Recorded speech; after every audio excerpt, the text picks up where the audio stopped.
Sebab tu kata malu kadang-kadang kalau orang luar mari, orang ulama luar mari, kalau jumpa dia hak dia tahu Malaysia ni bid'ah banyak kata dia. Memang pak kalau kita kau ada senyap, kau tak rayak, kau berterusan lagu ni. Sampai ke bila nak malu?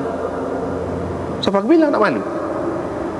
Sekurang-kurangnya maknanya kalau orang kata orang tak ada tegur tapi dia seorang ada tegur, dia rayak, tak boleh. Tak apa, alhamdulillah, anda sudah rayak. Ikutlah orang nak kata kerana apa. Tapi setengah-setengah orang tu dia takut orang kata nak melera. Sampai ke bila? Kita malu kepada orang-orang luar. Dia duk kata Malaysia ni tempat bid'ah. Bid'ah sungguh.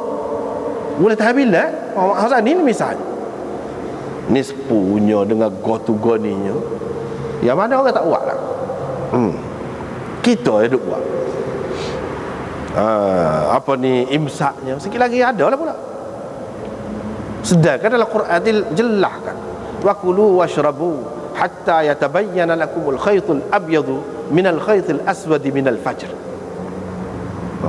Masuk subuh dia suruh makan, minum, sapas situ supnya. Kita kata dah 10 minit sebelum masuk waktu tu kena berhenti dah, situ supnya. Pada tu tak boleh makan. Tidak bercanggah ke tu? Bercanggah Quran pun tak kisah lagi. Teruknya kita, teruk. Lepas tu boleh kalau kita kata dalam keadaan ni kita sini ni berpegang teguh dengan Quran dan Sunnah, boleh? Oh jauh tu.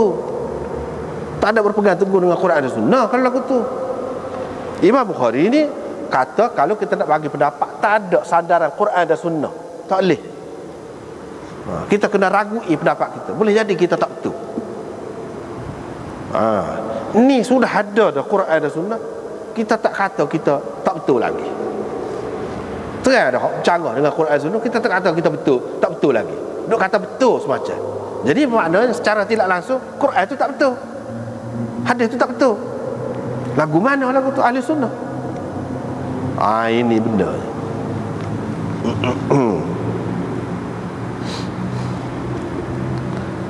Jadi tak lagi.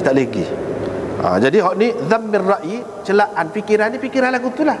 Kalau kita tanya ambil mana kat benda tu, tak boleh nak ayat. Tak boleh nak ayat. Hadis tu tak tahu mana lah hadis tu. Quran tu mari mana pucuk imsak fikiran semata-mata. Hak lagu ni lah celaan fikiran yang tercela. Sebab apa? Akhirnya dia akan membuatkan kita ni mengutamakan fikiran daripada Quran. Quran kita tinggal. Jadi puak Yahudi fanabadhu wara azhurihim.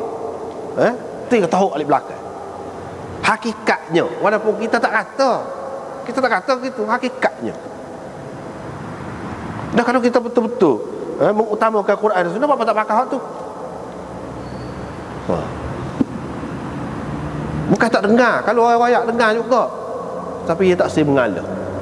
Inilah salah satu kesan sampingan akibat buruk daripada mengamalkan bid'ah.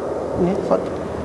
Kalau rakyat payah nak dengar, payah nak berubah, tidak seperti sahabat-sahabat dulu. Kalau baca Quran senyap kan, ya, tak kata apa. Kalau nak panggil hadis Nabi, senyap kan. Lagu tu kita tidak. Orang tolong ayat, kita marah pula dia. Kadang-kadang ada jawatan tu pecah. Lagu tu. Jadi pegang Quran dengan Sunnah kalau lagu tu. Itulah benda. Tak kena tu. Tak kena banyak. Kalau kita nak kebaikan daripada Allah SWT, kena baiki keadaan, kena ubah keadaan, bersedia berubah. Kalau tidak teruk kita teruk.